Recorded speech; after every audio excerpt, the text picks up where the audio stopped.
أعوذ بالله من الشيطان الرجيم.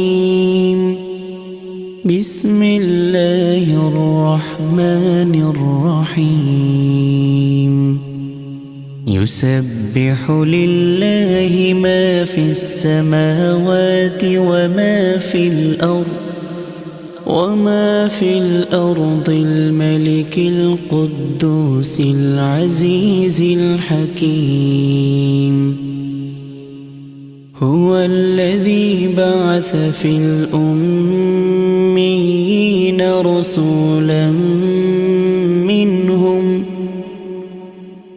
رسولا منهم يتلو عليهم آياته